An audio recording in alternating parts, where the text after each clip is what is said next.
Welcome to my World History Notes, where I read from the book I wrote to teach homeschoolers. A Bible Believer Looks at World History. It's a survey, it doesn't get really deep, but it is important, I think, for Bible believers to have a knowledge of some basic knowledge of world history. And you can find my book on Lulu.com, Amazon.com, or at the Bible Baptist Bookstore, or just follow me here. So I'm going to begin where the Emperor Theodosius was the last Roman emperor to rule both East and West. When he died in 395, the empire was permanently divided. Alaric, the Visigoth king, entered and sacked Rome in 410, the first time an invading army had entered Rome in 800 years. Rome was not even the capital of the empire at this time. Milan and then Ravenna had been made the capital of the Western Empire, and only the Bishop of Rome held firmly to Rome as his center of power and authority. Constantinople would always be the capital in the East. The last emperor in the West, Romulus Augustus, in fact of Germanic origin, was defeated in 476 by Germanic chieftain Odoacer in a dispute over payments of land grants to mercenaries working in the service of Rome. So it was an internal struggle that destroyed the Western Empire rather than an external invasion. But Rome fell from within, corrupt and decadent morally, declining into the darkness of the type of Christianity that was the spiritual guide of the last emperors. Gibbon, one of history's greatest scholars, blames Christianity for the fall of pagan Rome, and this is partly true, but Rome had long been rotten. Still, the empire continued in the east until 1453. Perhaps Rome's division was foretold in Daniel's vision recorded in Daniel chapter 2, with the east continuing as a political religious power and the west as an ecclesiastical power, dominating lesser political entities throughout the medieval period. The next person of interest in early Christian thinking we'll discuss is known as Jerome. He was born around 340 and lived to 420. He was a respected Catholic scholar who was given the chore by Pope Damasus in the late 4th century of revising the Old Latin Bible used by the Christians of the Piedmont region of northern Italy, southern France, and Britain, which was given to them by Christian missionaries from Asia Minor. This was the Bible in the language of Rome, and its very presence in the hands of the common Christian was a thorn in the side of the hierarchy of Rome. Um, History books will often tell you that Pope Damasus ordered a revision of the Old Latin because of many versions that were confusing the laity with variant readings. But a closer inspection of the matter reveals that the truth is something else. The Old Latin Bible was essentially a Byzantine Syrian text, probably first done in the middle of 150 AD, roughly, according to 19th century scholar Frederick Scrivener in Antioch, that it was done in Antioch. It is the predecessor of the authorized version known as the King James Bible, which has been the primary Christian Bible, called the Common Version in America's colonial days for nearly 400 years. What Jerome did was to replace Syrian readings in the Old Latin Bible with Alexandrian readings approved by Rome. This action was roundly denounced by other scholars of his day, such as Helvidius and his student Jovinian, and subsequent followers as a vain attempt using grossly corrupt manuscripts to replace the true Bible.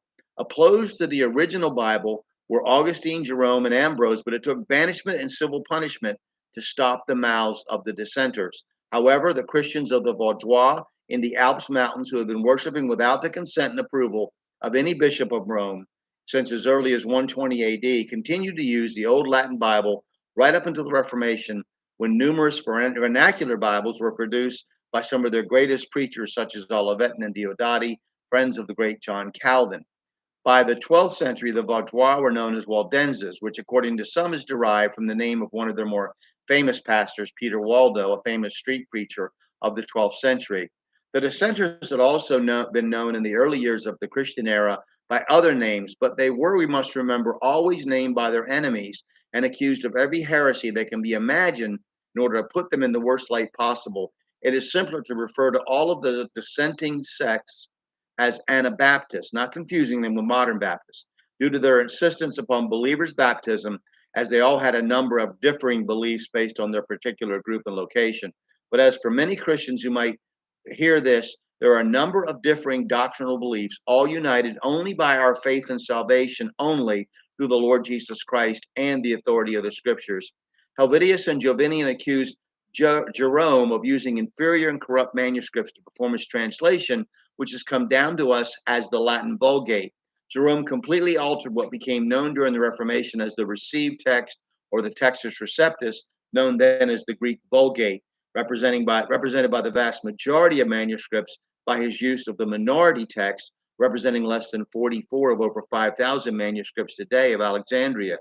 Jerome's response to Helvidius was to attack him for his scriptural beliefs in opposition to the established church doctrine that Mary had other children, Matthew 125, and the brethren and sisters in Matthew 12, 46, 49, Mark 3, 31 to 35, and Matthew 13, 55 to 56, were indeed brothers and sisters, not cousins, as the state church insisted in his work against Helvidius.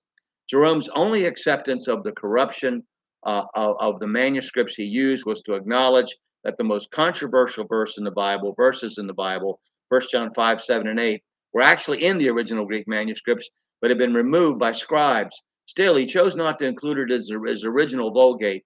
It was only centuries later that it was added back, in spite of the fact that this verse had been quoted or alluded to in every century, even quoted at the Council of Carthage. Look at Michael Maynard's book, A History of the Debate over 1 John 5, 7. It was more recently once again removed from versions of the Vulgate.